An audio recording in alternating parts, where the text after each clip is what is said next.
بسم اللہ الرحمن الرحیم۔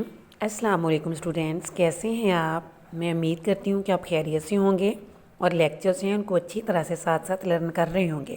ٹھیک ہے بیٹے، میری آج آپ سے یہ درخواست بھی ہے اسپیشلی کہ جو بھی لیکچر آپ کو دیا جاتا ہے کائنڈلی آپ اس کو اچھی طرح سے ورک بک وغیرہ جو اچھی طرح سے فل کیا کریں اور اچھی طرح سے اس کو لرن بھی کیا کریں۔ ٹھیک ہے، چلیں اب ہم آتے ہیں اپنے لیکچر کی طرف۔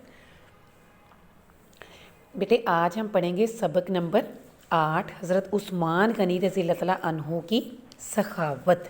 حضرت عثمان غنی رضی اللہ تعالیٰ عنہ کی سخاوت۔ سخاوت بیٹے کس کو کہتے ہیں؟ سخی ہونا۔ ٹھیک ہے، سخاوت سخی ہونا۔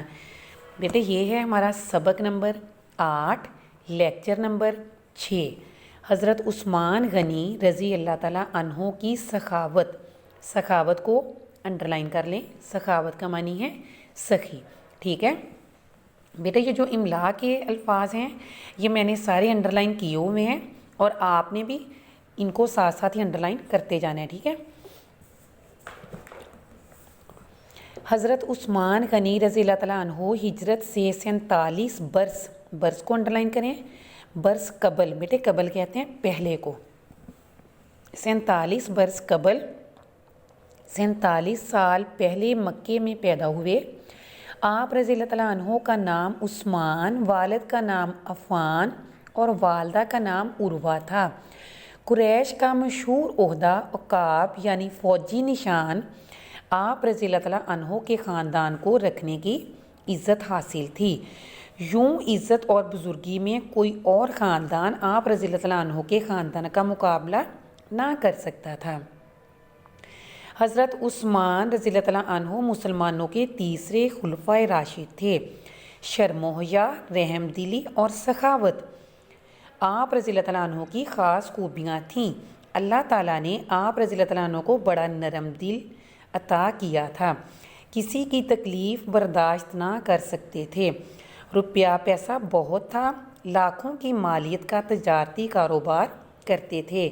اسلام قبول کرنے کے بعد آپ رضی اللہ تعالیٰ عنہ کھلے دل سے اپنی دولت اللہ کی راہ میں خرچ کرتے۔ یہی وجہ تھی کہ آپ رضی اللہ تعالیٰ عنہ کی سخاوت کا چرچا بچے بچے کی زبان پر تھا۔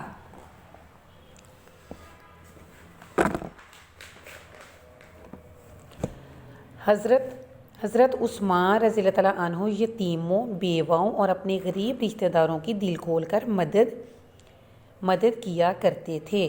ہر جمعہ کو ایک غلام آزاد کرتے۔ جب مسلمان ہجرت کر کے مکے سے مدینے پہنچے تو یہاں میٹھے پانی کا صرف ایک ہی کنواں بئر روما تھا، جس کا مالک ایک یہودی تھا۔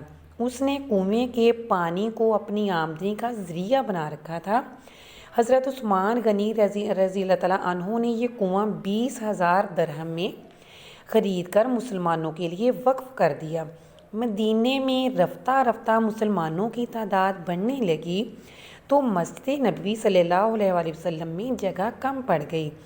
آپ رضی اللہ تعالیٰ عنہ نے کثیر بہت زیادہ رقم خرچ کر کے مسجد نبوی صلی اللہ علیہ وآلہ وسلم کو وسیع کروایا۔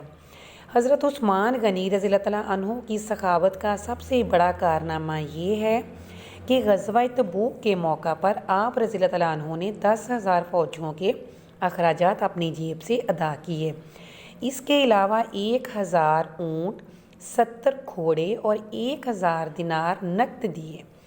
اس موقع پر حضور صلی اللہ علیہ وآلہ وسلم نے خوش ہو کر فرمایا، آج کے بعد عثمان رضی اللہ تعالیٰ عنہ کو اس کا کوئی عمل نقصان نہ پہنچا سکے گا۔ حضرت عمر رضی اللہ تعالیٰ عنہ کے دور حکومت میں ایک بار سخت قحط پڑ گیا۔ بیٹے قحط کس کو کہتے ہیں؟ خشک سالی، جب فصلیں نہیں ہوتی اور غلے کی کمی ہو جاتی ہے۔ غریب مسلمان غلے کے لیے ترسنے لگے۔ انہی دنوں اونٹوں کا ایک قافلہ حضرت عثمان رضی اللہ تعالیٰ عنہ کا غلہ لے کر باہر سے آیا۔ حضرت عمر رضی اللہ تعالیٰ عنہ نے سارا غلہ خریدنا چاہا، لیکن حضرت عثمان رضی اللہ تعالیٰ عنہ نے بیچنے سے انکار کر دیا اور یہ اعلان کر دیا کہ جس کو بھی غلے کی ضرورت ہو مفت لے جائے۔ کچھ دنوں بعد حضرت عمر رضی اللہ تعالیٰ عنہ سے ملاقات ہوئی تو فرمایا، آپ رضی اللہ تعالیٰ عنہ میرے غلے کی قیمت بہت کم دے رہے تھے، میں نے اپنا غلہ اللہ تعالیٰ کے ہاتھ زیادہ قیمت پر بیچ دیا ہے۔ حضرت عثمان رضی اللہ تعالیٰ عنہ قریباً 12 سال خلیفہ رہے۔ آپ رضی اللہ تعالیٰ عنہ نے 18 ذوالحجہ 35 ہجری کو جمعہ کے دن شہادت پائی۔ اس وقت آپ رضی اللہ تعالیٰ عنہ کی عمر 82 سال تھی۔ کتنی عمر تھی؟ 82 سال تھی۔ بیٹا اب آپ نے املا کے جو الفاظ ہیں ان کو انڈر لائن کرتے جانا ہے۔ سخاوت، برس، عقاب، عروہ، عثمان، عفان، شرم و حیا، برداشت، مالیت،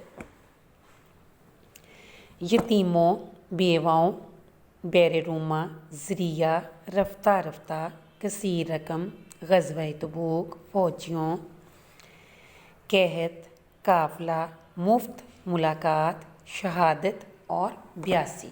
ٹھیک ہے بیٹے، اس کے جو مشقی سوالات ہیں یہ سلیبس پر دیے گئے ہیں، اور جو الفاظ جملے ہیں یہ بھی سلیبس پر دیے گئے ہیں، ان کو آپ نے وہاں سے یاد کرنا ہے۔ مشکل الفاظ کے معنی، الفاظ معنی: ہجرت، وطن چھوڑنا، وسیع، بڑا یا کھلا، خلیفہ، رہنما یا جانشین، غلہ، اناج، چرچا، مشہوری، قحط، خشک سالی، خشک سالی یا کم یابی جس میں فصلیں کم ہوتی ہیں اور غلے کی کمی ہو جاتی ہے۔ ٹھیک ہے، میں امید کرتی ہوں بیٹے آپ کو لیکچر سمجھ میں آ گیا ہوگا۔ اس کی ورک بک جو ہے وہ میں آپ کو کل کرواؤں گی۔ تب تک کے لیے اجازت چاہتی ہوں، دعاؤں میں یاد رکھیے گا۔ اللہ حافظ۔